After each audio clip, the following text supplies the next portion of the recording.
Nabi ini yang disebut dalam Al-Quran Zannun. Zannun ini Nabi yang pernah berbuat kesalahan, Nabi Yunus. Nabi Yunus ini teman-teman, di alam Nabi ini, kalau Allah sudah tugaskan dia ke satu tempat untuk berdakwah, dia nggak boleh tinggalkan lokasi. Nggak boleh tinggalkan lokasi. Harus tetap di situ. Walaupun dibunuh sama kaumnya. Tugas Nabi. Dia akan diberikan double pahala dari manusia biasa. Dan kalau dia dibunuh, dia mati syahid. Nggak boleh tinggalin lokasi. Nabi Yunus ini rupanya ditugaskan oleh Allah ke sebuah wilayah namanya Nainawa. Nainawa ini kayak satu perkampungan gitu. Jumlahnya masyarakatnya 100.000 orang. Banyak. Nabi Yunus dari luar Nainawa. Di Nainawa ini orang sembah patung besar, patung singa. Mereka sembah patung itu. Datanglah Nabi Yunus AS, dakwai mereka, ingatkan. Mereka nggak mau dengar. Bangkang, setiap hari bangkang. Nabi Yunus berdoa, ya Allah, kasih lokasi dakwah yang lain, jangan di sini. Ini orang-orangnya keras kepala semua. Allah belum turunin perintah. Kena lama nunggu wahyu, Nabi Yunus ambil inisiatif, keluar, tinggalkan lokasi itu. Niatnya baik, mau dakwah tempat lain ya. Tapi di alam Nabi nggak bisa ini. Harus di situ. Sampai Allah perintahin pindah atau enggak. Nabi Muhammad SAW tinggal di Mekah, disiksa, dilemparin kotoran, dicaci maki, nggak tinggalin Mekah. Walaupun harus dibunuh sama kaumnya, sampai Allah perintahin. Memang alam Nabi harus begitu. Nabi Yunus tinggalin. Waktu Nabi Yunus naik ke atas kapal, gitu kan?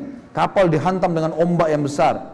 Lalu kemudian kata kaptennya, kita harus buang barang-barang nih, buang semua barang-barang. Masih berat juga kapal.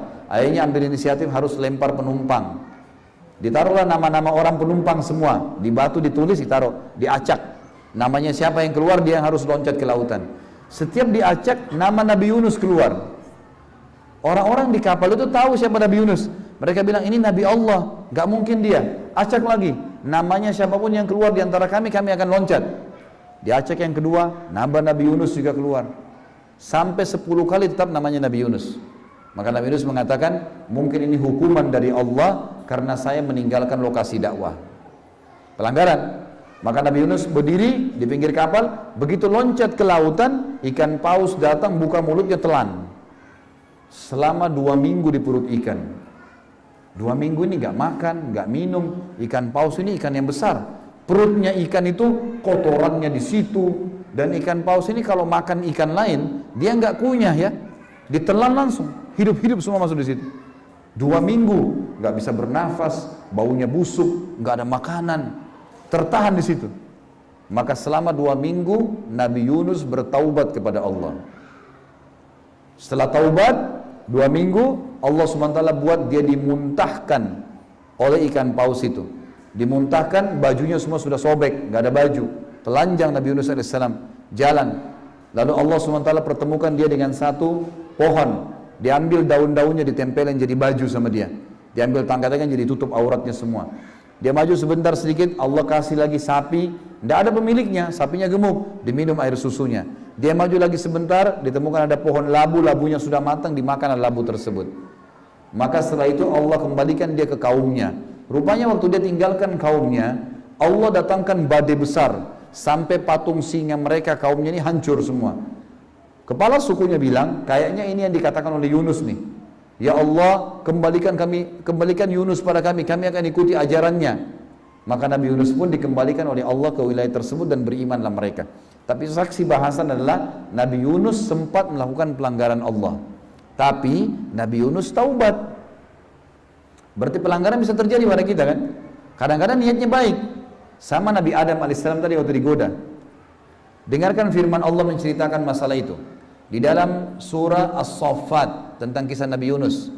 Surah nomor 37 ayat 139 sampai 148. A'udzu billahi minasyaitonir rajim wa inna Yunus laminal mursalin. Sesungguhnya Yunus benar-benar seorang rasul kami. Id abaqa ilal fulkin mashhun. Ingatlah ketika dia lari menuju ke kapal yang penuh dengan muatan. Fasahama fakana minal mudhadin. Dan dia ikut berundi, namanya diundi, tapi dia termasuk orang-orang yang kalah dalam undian. Faltaqamahul hutu wa huwa mulim. Lalu dia ditelan oleh ikan yang besar dalam keadaan dia tercelah. Kenapa? Karena dia tinggalkan dakwah. Maka Allah masukkan dalam perut ikan. Falaula annahu kana minal musabbihin, kalau dia tidak termasuk orang yang banyak mengingat Allah, la labitha fi batnihi ila yaumi yub'atsun, maka pasti dia akan dia akan tinggal di dalam perut ikan itu sampai hari kiamat. Kata Allah SWT di ayat 145-nya, "Fanabadzahu bil ara'i wa huwa saqim." Kemudian kami lemparkan dia dari mulut ikan itu ke daerah yang tandus, padang pasir, sedangkan dia dalam keadaan sakit.